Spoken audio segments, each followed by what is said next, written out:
Welcome back to the Bluechip Breakdown, Vols fans. I'm your host, Bull. It's officially game week, so we will be having plenty of coverage on our game versus UT Chattanooga throughout the entire week. Of course, on Saturday, we're going to be going live for the pre- and post-game shows. If y'all would like to join us, you can do so by clicking on the link in the description below that says live stream link. Okay, it's a jot form. It's only 4 or 5 little questions.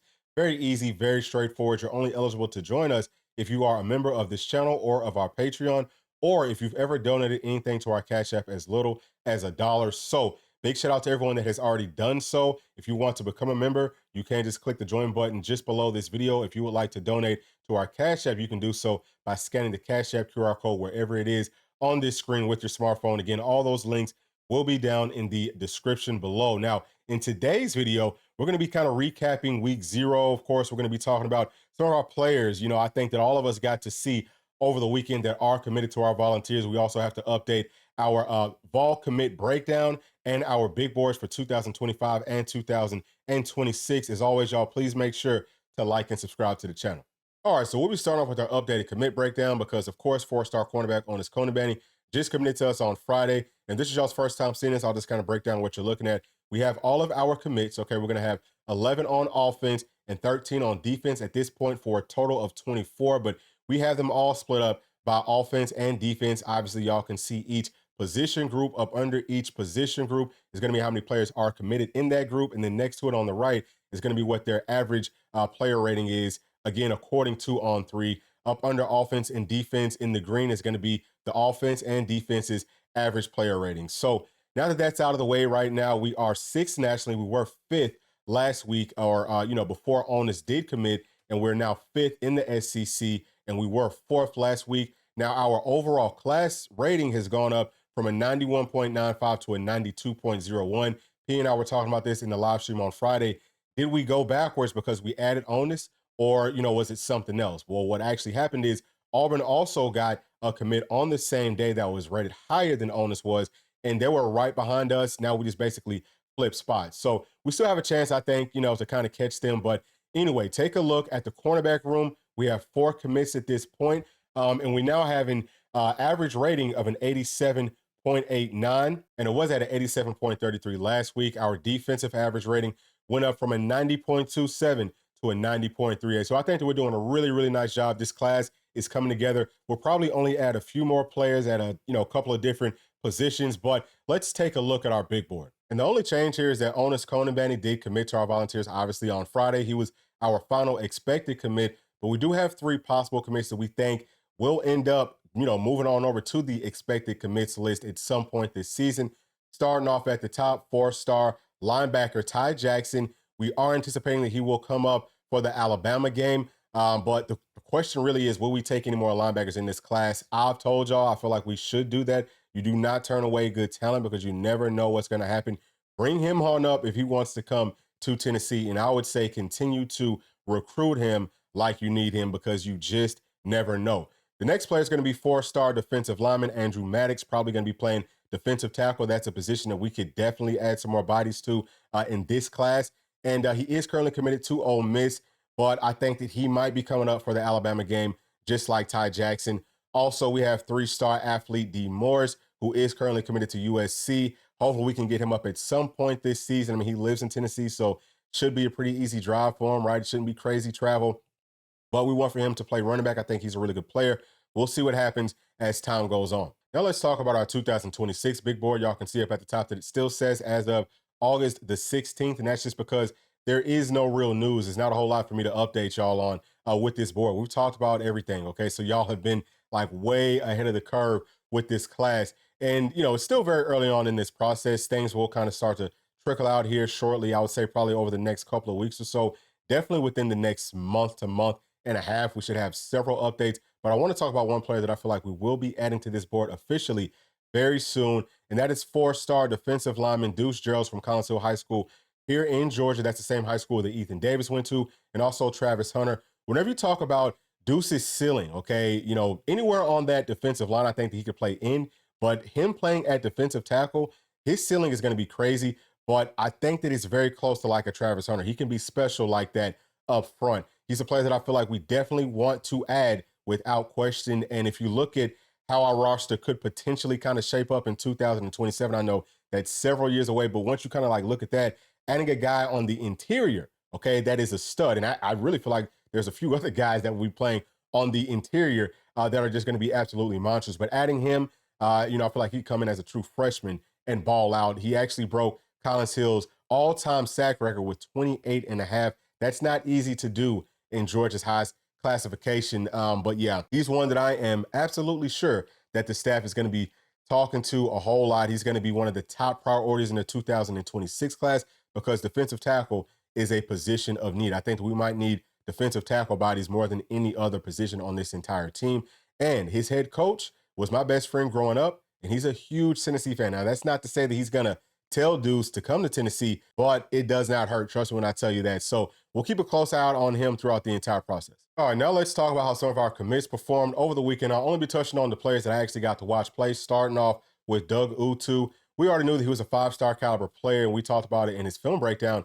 That was all from one game. Now, we could have made a whole new film breakdown off of the game yesterday. He's a star. He's a stud. He dominates on every single play, playing at right tackle. I mean, I don't know if he lost a single rep, and he's not just, winning. He is dominating. So he's a guy that I feel like could come in and start as a true freshman at one of those guard positions, maybe even at tackle. I mean, he's just that good. Obviously, his ceiling is going to be higher at guard, but he should be a five-star plus, just like David Sanders. And all that means with On Three is they are rated as a five-star on every single, major site. And I don't remember what sites don't have Doug Utu as a five-star. On Three is one of them. But if they don't upgrade him to a five-star before the end of this cycle, they've lost all credibility, in my opinion. He is an absolute no-brainer five-star offensive lineman. Now, the next players that I want to talk about are Tyler Redmond and Dylan Lewis. They play for Milton, and they played up against one of those South Florida teams as well.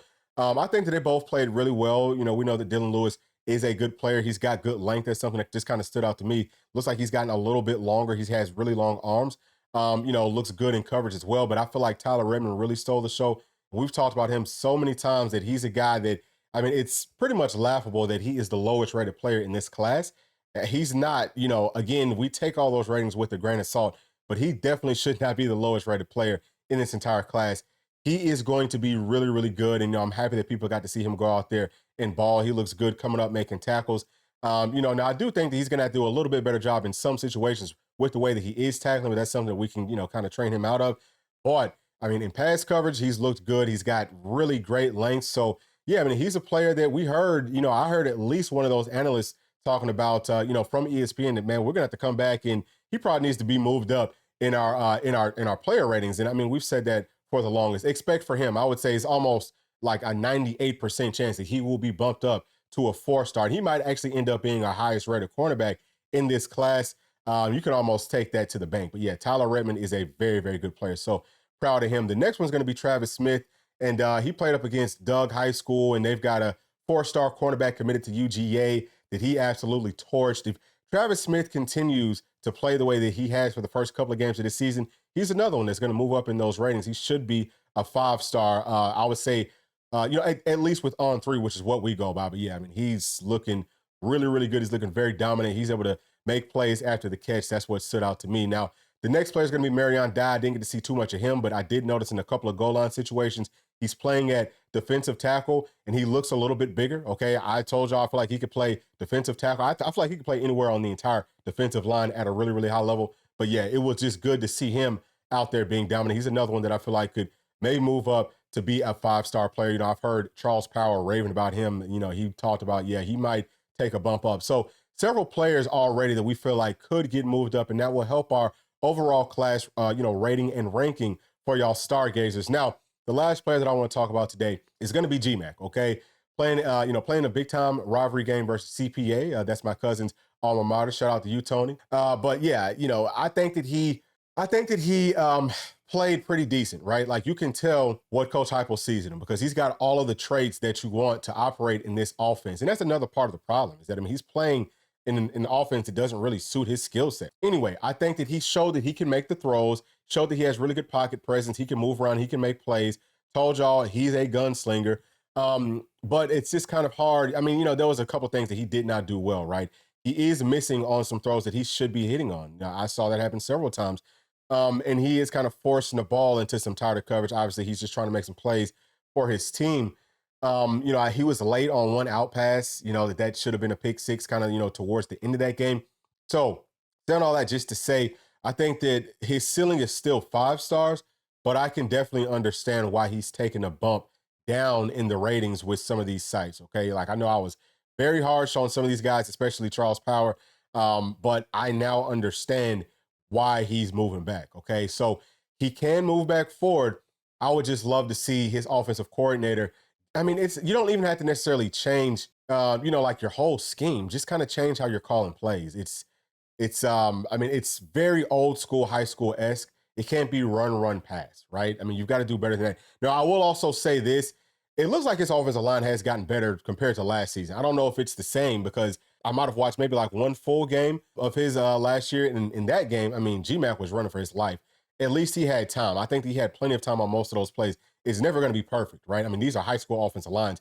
You never expect to have, 3-4 seconds back there. But actually, GMac had that on some of the throws that he missed. So I just want to see him maybe, hone in on some of the, small details, small fundamentals of playing quarterback, and just don't miss those easy throws. Okay, if he can just hit on those easy ones, then I feel like he can still move up in the ratings. He's just gonna have to do that on a consistent basis, and you can't be throwing interceptions and stuff, or even coming close to that in key situations towards the end of the game. But those are my thoughts on all of our players. Y'all let me know y'all's down in the comment section. Now for the last segment of the day, I'm going to give y'all my takeaways from week 0 of college football, starting off with SMU versus Nevada. SMU wins this one in a thriller, 29-24. And, we'll start off with SMU first. People have been saying that they could potentially be a dark horse for the playoffs. I don't see that. I just didn't see any dominance anywhere on offense, defense, special teams. They were able to win this game. I feel like, really Nevada looked like the better team the whole game. And they just kind of gave it away towards the end. But there's a couple of takeaways for me just talking about SMU. With their offense, it's too much feast or famine for me. I could see them, maybe upsetting a team or two, but I could also see them losing to a team that they have no business losing to. The quarterbacks force the ball into coverage all the time. I think that they've got a pretty decent run game. Their offensive line looked decent. Again, there was just nothing that was dominant in my opinion. Also seeing some of their players, especially, some of their higher caliber or, higher rated players, get into some personal battles, fights, things like that. You have to question what's the culture like inside of that locker room. I just don't see them again as a dark horse playoff team.